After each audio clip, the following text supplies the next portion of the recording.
Start कर चुके तो उसी को हम फिर से थोड़ा सा रिपीट करते हैं, थोड़ा सा क्या पूरा ही रिपीट करते हैं अलग तरीके से। तो मैंने कहा था कि सेल डिवीजन और सेल साइकिल का इम्पोर्टेंस आपके बायोलॉजी सिलेबस में, नीट के सिलेबस में बहुत ज़्यादा है। लगभग ऑलमोस्ट 12th क्लास के ऑलमोस्ट हर इम्पोर्टेंट चैप्टर के अंदर इसका इस्तेमाल होता है। यहाँ पे हमें सबसे पहले ये जानना होगा कि सेल साइकिल, सेल डिवीजन पढ़ने की जरूरत हमें कब महसूस हुई, क्यों लगा कि ये सेल साइकिल, सेल डिवीजन जैसा ही कोई चीज होता है। तो इसके लिए हमें इसके कुछ एग्जाम्पल बैकग्राउंड में जाके देखेंगे, कुछ बात इसमें बैकग्राउंड में जाएंगे हम, और वैसे एनसीईआरटी में तुम्हें ये मिल जाएगा सारी चीजें। बैकग्राउंड मैं कहीं और से लेके बात नहीं कर रहा हूँ, जो तुम्हारे सिलेबस में, तुम्हारे बुक में है, उसी को लेके बात कर रहा हूँ। बैकग्राउंड में हम कुछ एग्जाम्पल करेंगे। अगर तुम याद करो आर वर्च्यू को सेल थ्योरी के अंदर आर वर्च्यू, रोडॉल्फ वर्च्यू ने कुछ बात कही थी, कुछ कॉन्सेप्ट दिया था, कुछ थ्योरी दिया था। उसका कहना था कि new cell arise from pre existing cell. तो नए सेल पुराने सेल से कैसे आते हैं, ये तुम्हारे दिमाग में आना चाहिए। उसका कहना था कि new cell arise from pre-existing cells, pre-existing cell,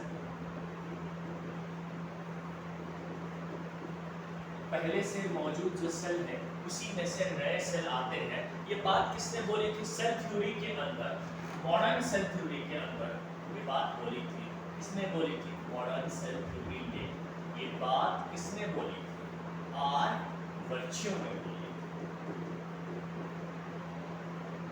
are virtue ने बोली थी।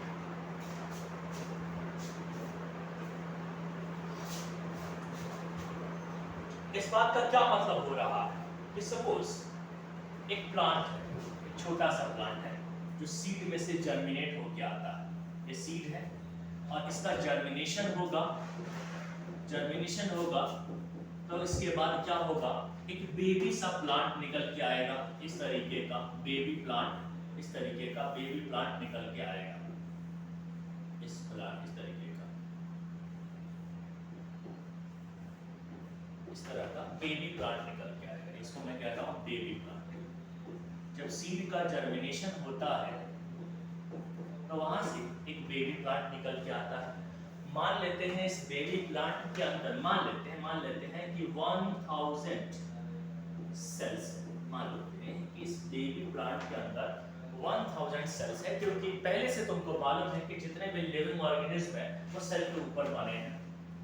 आर वर्च्यू ने कहा कि नए सेल जो है पुराने सेल से ही आता है। इसे कैसे कहा, किन बातों पे कहा वो बता रहा हूँ। जब ये प्लांट बड़ा हो जाएगा, थोड़ा सा बड़ा हो जाएगा, ये प्लांट ऐसे बड़ा हो गया, एडल्ट प्लांट हो गया, इसको हम एडल्ट प्लांट बोलेंगे, बड़ा प्लांट बोलेंगे, कंप्लीट ग्रो कर चुका है। तब मैं चेक करूंगा तो सपोज इसके अंदर 10 लाख या 1000 सेल, वहां 10 लाख सेल, मतलब काफी नंबर ऑफ सेल बढ़ा है, बहुत ज्यादा नंबर ऑफ सेल बढ़ा है। तो 1000 सेल से ये 10 लाख सेल बने हैं, इसका मतलब पुराने ही सेल से कुछ नए सेल्स आए हैं। इस बेसिस पे मॉडर्न सेल थ्योरी बनी थी। आर वर्च्यू ने इस बेसिस पे बात करी थी कि जब बड़ा कुछ होता है, कोई ऑर्गेनिज्म बड़ा होता है तो उसके अंदर नंबर ऑफ सेल्स बढ़ जाते हैं। और वो नंबर ऑफ सेल्स कैसे आते हैं? तो बाय सेल डिवीजन। ये जो इंक्रीज नंबर ऑफ सेल हुआ है, यहाँ पे इंक्रीज नंबर ऑफ सेल जो इंक्रीज हुआ है तो किसकी वजह से हुआ है? By cell division. यहाँ पे पता ये चला, इसके बारे में खोज किया गया कि सेल डिवीजन की वजह से 1000 से 10 लाख सेल बन गए।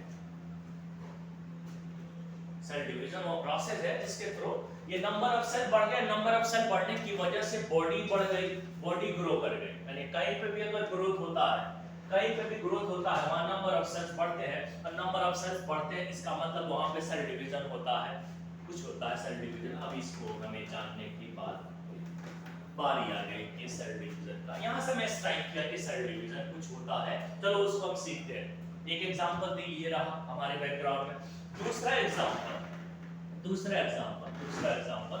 इसमें जो दूसरा एग्जाम्पल बन रहा है वो ये कि हम सब जानते हैं कि दुनिया में जितने भी जानदार हैं उनका जिंदगी एक सेल से शुरू हुई है। जितनी भी जानदार है, जितने भी, एवरी लिविंग ऑर्गेनिज्म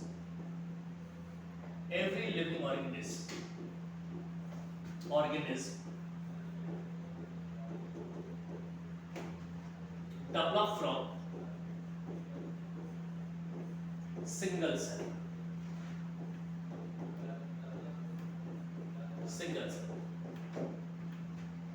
क्या मतलब हुआ इसका कि दुनिया में जितने भी जानदार होते हैं, हायर ऑर्गेनिज्म की बात कर रहा हूँ, जो सेक्सुअली रिप्रोड्यूस कर सकता है उसकी मैं बात कर रहा हूँ, उन सब की जिंदगी एक सिंगल सेल से शुरू होती है। मतलब सबकी जिंदगी एक सेल का जाइगोट से शुरू होती है। जाइगोट क्या है? यूनिसेलुलर है। और क्या है? यूनिसेलुलर डिप्लॉइड सेल्स है। ऐसा तुमने सुना होगा, सब जानते हो, वो लोग भी जानते थे कि यूनिसेलुलर ये डिप्लॉइड सेल है। कौन सा यूनिसेलुलर डिप्लॉइड सेल है? ये जब इवॉल्व होता है, इसी से इवॉल्व होके क्या बना? ऑर्गेनिज्म बना। दुनिया के हर हायर ऑर्गेनिज्म, चाहे वह व्हेल मछली हो, चाहे वह हाथी हो या तुम हो, एक कॉम हो, कोई भी हो, वो सबकी जिंदगी एक सेल से शुरू हुई है। एक सेल डिवाइड हो के लाखों करोड़ों सेल बने और एक पूरा का पूरा ऑर्गेनिज्म तैयार हो गया है। यहाँ पर हमें स्ट्राइक करती है बात। इन दोनों बातों के तहत हमको ये पता चलता है कि सेल डिवीजन भी कुछ ना कुछ होता होगा, क्योंकि एक सेल से लाखों सेल होने के लिए क्या होगा? सेल डिवीजन होगा। एक सेल से, यहाँ पर भी है ना, एक सिंगल सेल से ट्रिलियन सेल जो बना है, सिंगल सेल से जो ट्रिलियंस ऑफ सेल्स बने हैं, किसकी वजह से बने? तो यहाँ पर भी हमको पता चलता है बाई सेल डिवीजन। यही हमें सेल डिवीजन की वजह से